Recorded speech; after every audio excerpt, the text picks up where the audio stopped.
We are back. That's right. We are back to the Race and Ethnic Relations on Campus podcast show. I am Dr. B. And this is a very emotional show and an anniversary for 911. This show is the 20th anniversary of 911. 2001. It's September 11th, 2021. And I felt like I needed to do this show to give respect for all the lives lost during this very, very tragic event. And I'm going to tell you where I was with my family during this tragic day. Let me take care of a little business. This is show number 56. Show number 56. It's entitled The 20th Anniversary of 911.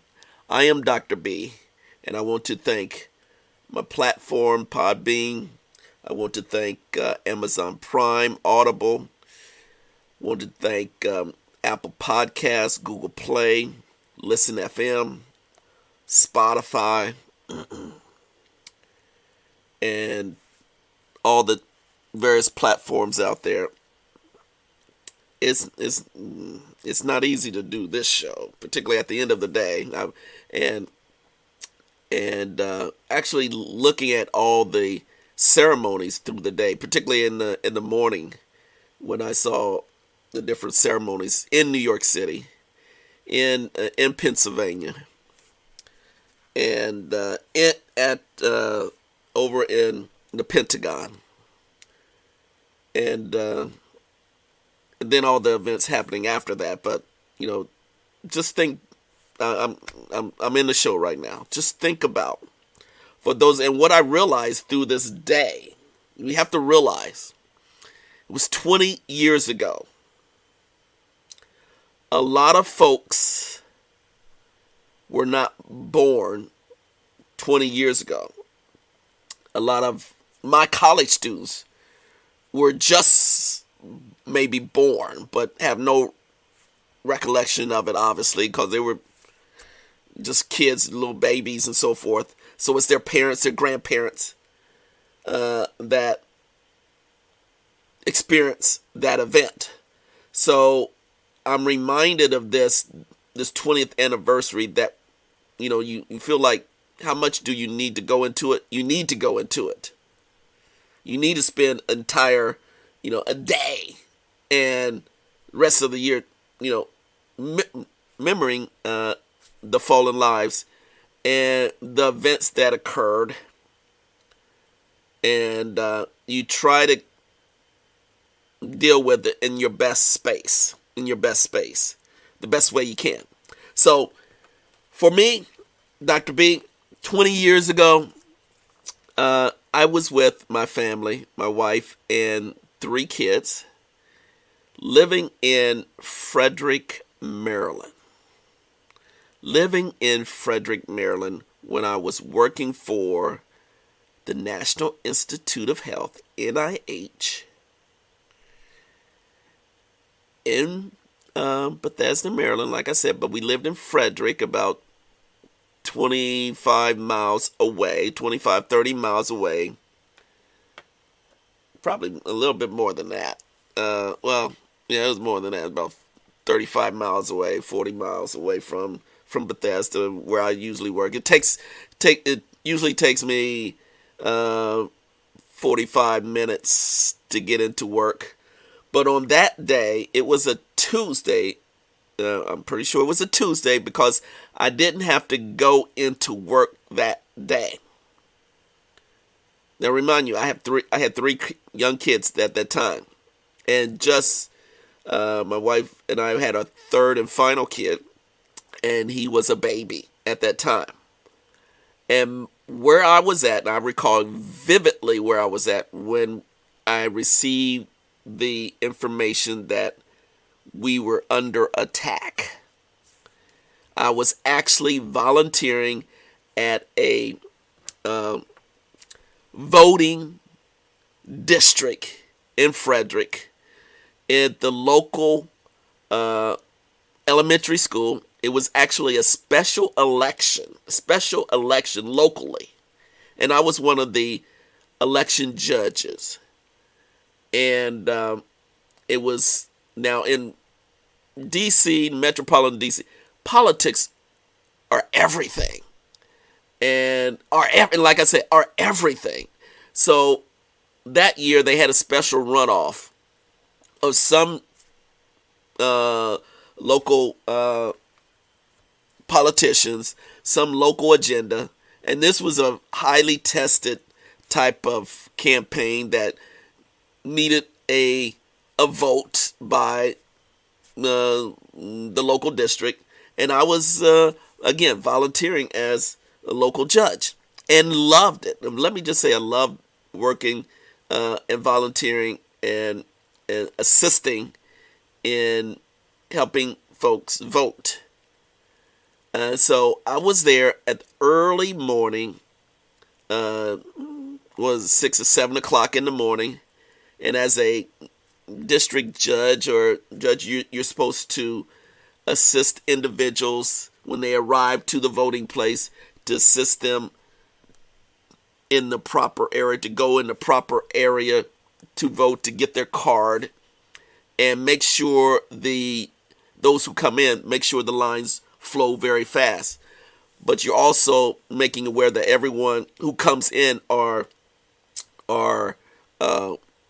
voters, are registered voters, and to make sure that everything flows very well and also follows the rules, basically the rules of voting, and didn't matter about party affiliation. Make sure you follow the rules, and being a judge there, it was just so enlightening, so much fun. You get to meet folks, you get to meet your neighbors, you get to see, you really do get to know who your neighbors are when you're a local judge.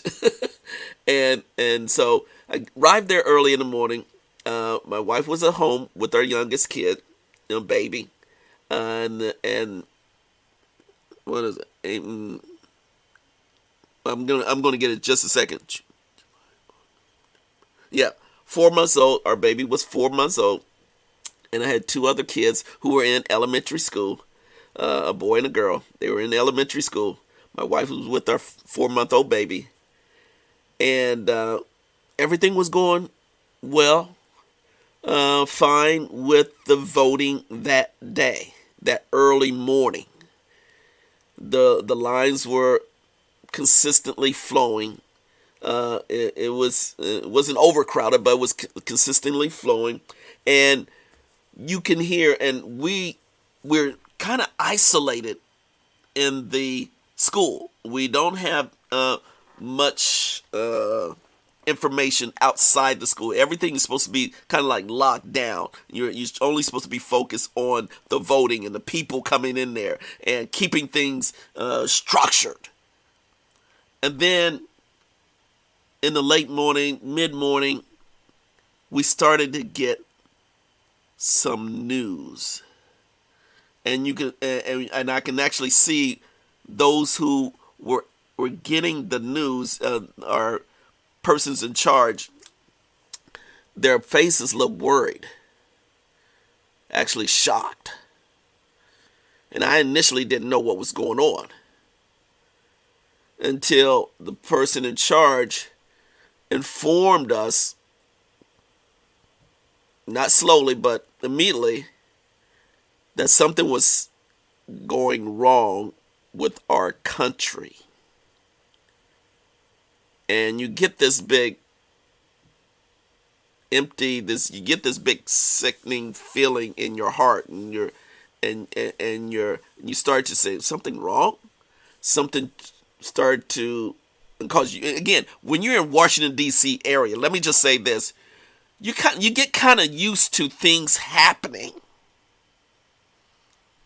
on a federal level, because for whatever reason you do get on semi-high alert. Now, again, I work for the federal government, and things are going to happen, but to this level, when I actually got the news from our supervisor that something happened in New York City, and then something else happened elsewhere, and then something happened at the Pentagon, downtown Washington, D.C. Now, mind you, I'm only an hour or so, less than an hour away from the Pentagon.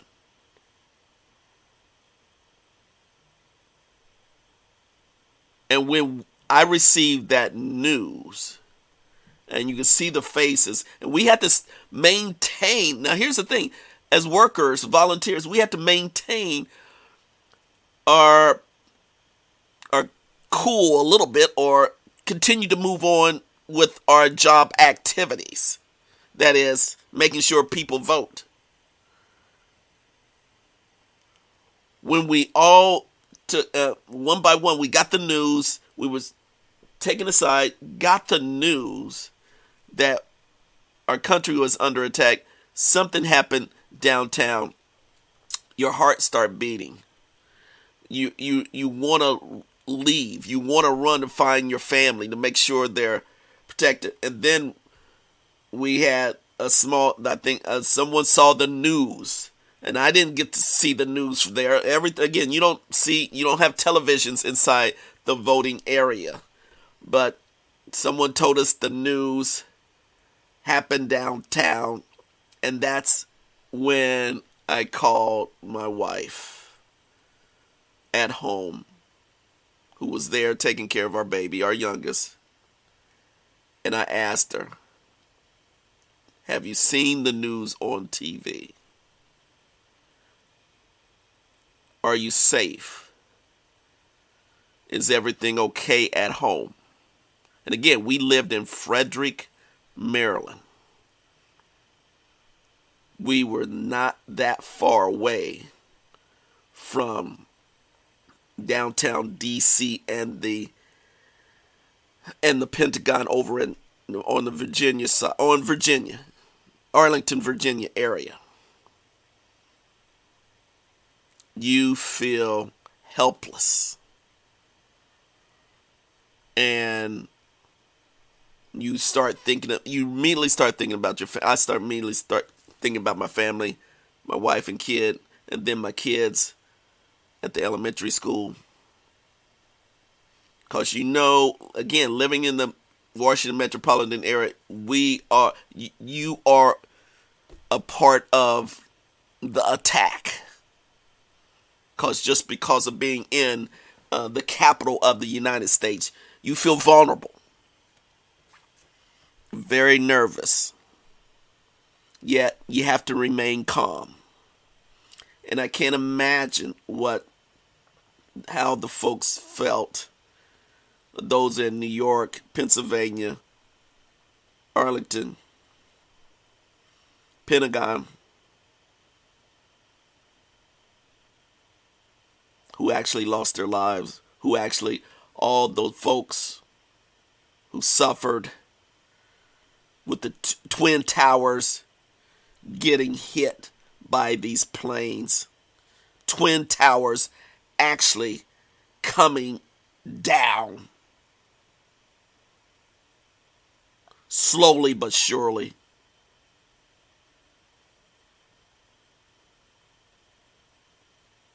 So when I heard the news, called my wife, make sure everything's fine. The rest of the time there at the voting area, we had to stay. We were not adjourned. We had to stay at the voting booth. We had to stay throughout the entire day. So we stayed. I stayed until the last votes were counted. Last voter came in. That was very, very tough. As husband, as father of 3 kids, living in the Washington metropolitan area, praying praying that nothing else happen while you are doing your duty as a American citizen, being a judge at the elections. I'm very, very prideful in doing that. But I had to stay there throughout the entire day. And then when I got home, I saw what happened on TV. I heard local TV in DC talking about the crash at the Pentagon. When our two older kids came home,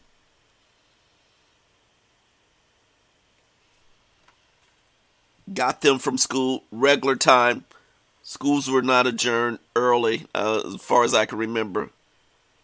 I'm the one, because my wife was with our youngest. I had to go get the kids and bringing them home. I don't know when they heard about the news, but we were all shell-shocked, just like every American. Shell-shocked. Stunned. It was eerie. It was literally eerie to think some terrorists hated us, the American citizens, so much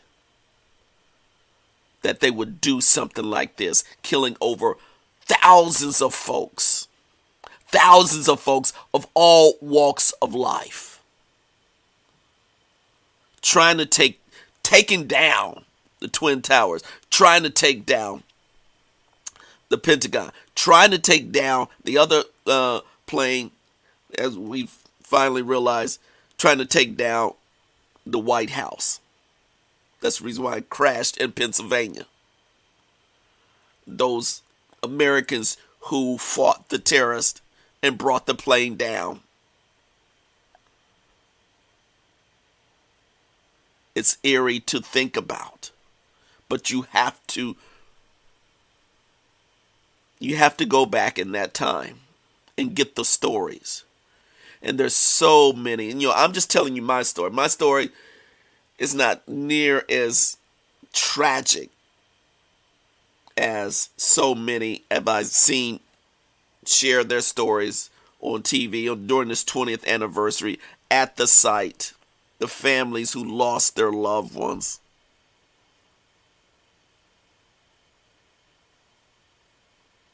Lost their loved ones because of so much hate against other folks, against people.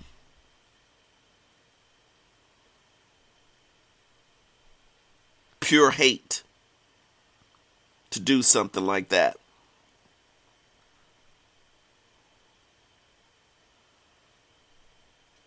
It really makes you feel vulnerable how much hate is out there against the country. It was a reminder that there's a lot of, again, divisiveness, hate out there, and terrorists will do anything and everything to make their point. But guess what happened after that? We didn't give in. We didn't stop believing that we were one American. We came together. Let me just say this. I say we because, again, I worked for the federal government at that time. We came together, regardless of race, ethnicity, differences. After being stunned and shocked and in awe and being so vulnerable, there's no doubt, I think, so many Americans came together, working with one another, overcoming overcoming our differences. Really kind of looking beyond the pettiness that divided many Americans. We came together. And let me just say, yes, I'm a very, very proud American. Very proud American. And very proud African American. Very proud of my heritage. But at that time, I worked for the federal government. I represented U.S. in a different way. And I wanted to do my job as best way I could. And that is, do my part. So 20 years ago, there was no doubt that I would say 99.9% of Americans came together. And there was, again, tough times. And let me just say, of course, 2001, we had a new president, President Bush, young President Bush.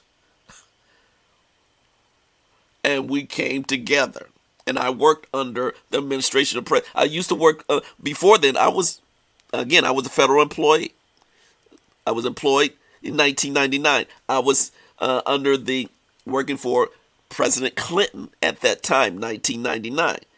Once his 2-term finished, I worked as a federal employee, worked for President Bush. And as a federal employee, you work for the person in charge, the President of the United States. So you have to come together. And I would have to say, most Americans really came together when you saw the tragedy and the impact that it had on so many thousands of lives. And there was problems back in 2001. There was a lot of racial tension, ethnicity tension, all different types of things going on in 2001. But I have to say, for the younger audience, it brought a lot of folks of all our differences together. And it's a shame that something like that happened. It's really a tragedy, a shame that something like that happened. That shakes you to your soul. That scares you to even, to wake up the next day because you think, is this going to happen again? And that's when the entire country was on high alert. We were on high alert all the time. And then let me just say, living in the Washington, D.C. area, you were on high alert.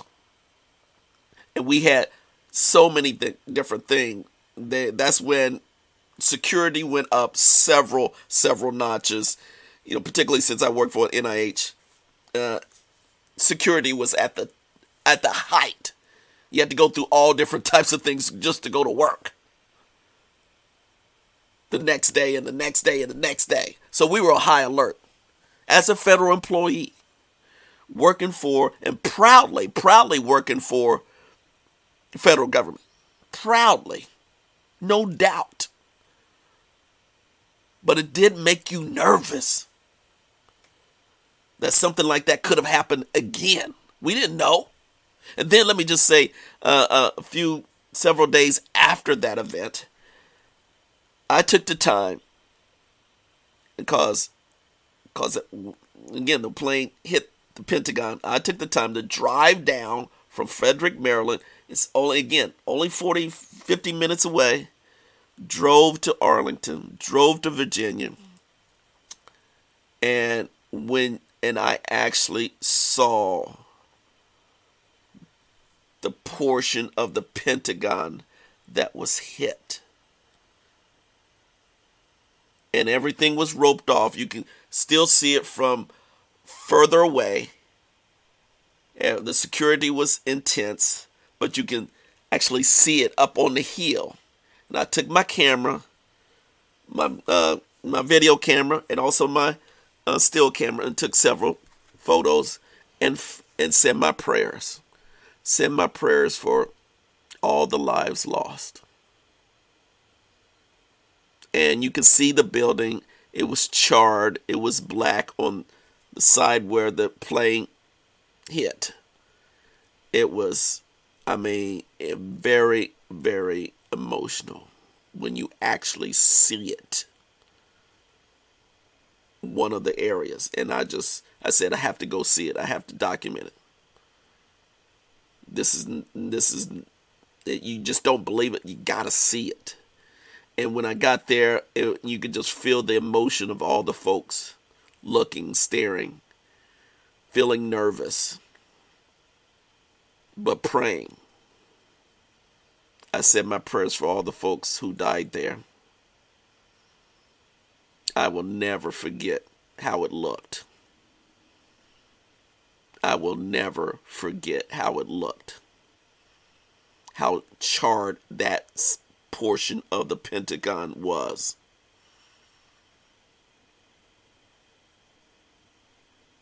It was something unreal. Unreal.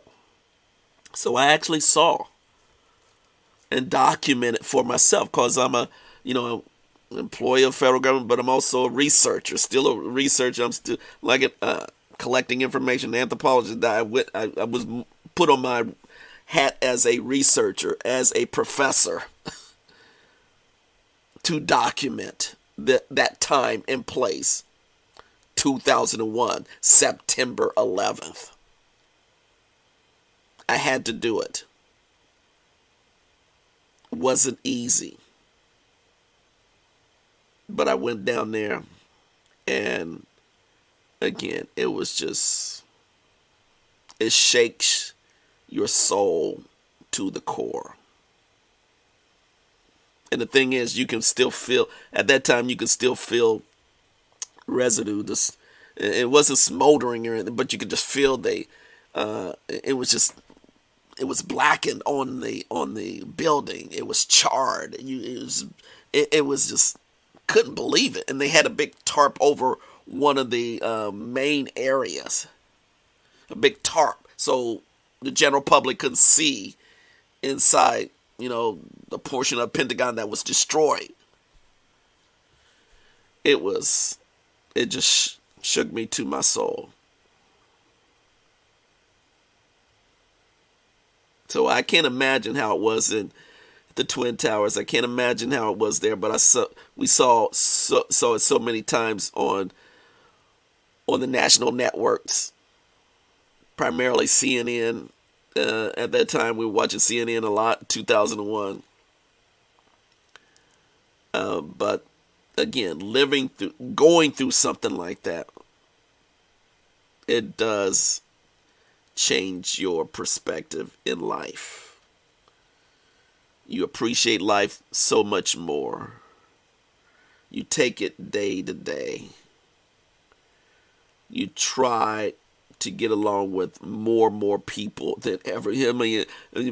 Folks were all coming together, regardless of their differences back then. They really were. And so it is amazing that it's 20 years now. And those of us of age remember it. Wherever you live in the United States, wherever you live in the world, you remember this day. You get nervous around this day every year after that. Every year after, 2001, you always get nervous around the anniversary. Because things do happen around the anniversary, particularly the year after that and year after that when you're living in the Washington metropolitan area. And we had some other things that happened in that area a couple of years afterwards. Puts you on high alert. So again, you just feel sad.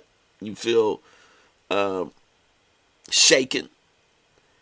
Yet you feel, on the other side, you feel, wow, we came through this.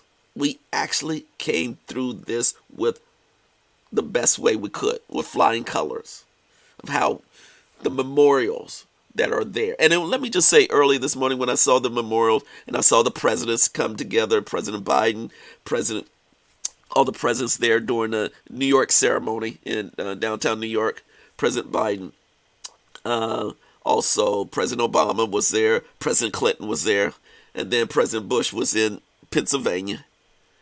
So those, I was very glad that they, again, come out and support, acknowledge, heal, continue to heal. It's not just one time, it's continue to heal. And all of us who were old enough to experience, we are continuing to heal and also share. And that's the reason why I'm doing this podcast. Share this information to my college students.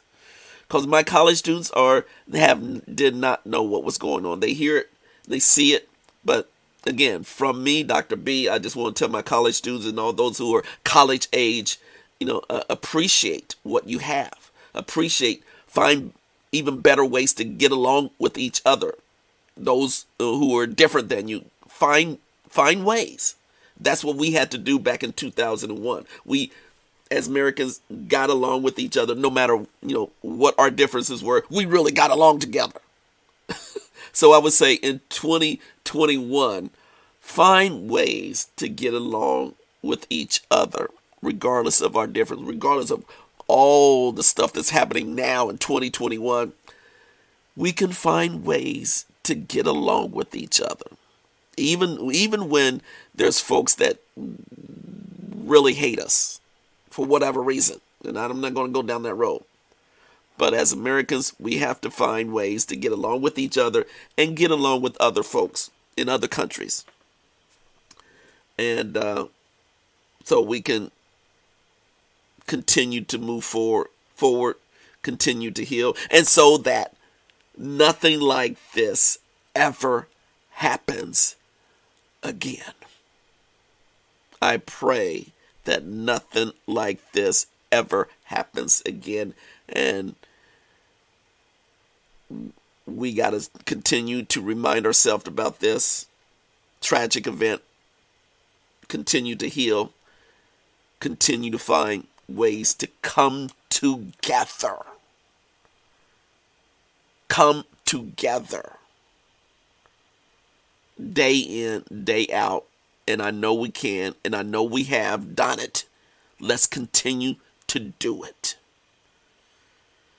So with that said, again, my prayers, my thoughts, my feelings goes out to all the lives lost and the families who were touched by the 9/11 tragedy. God bless y'all. Peace out.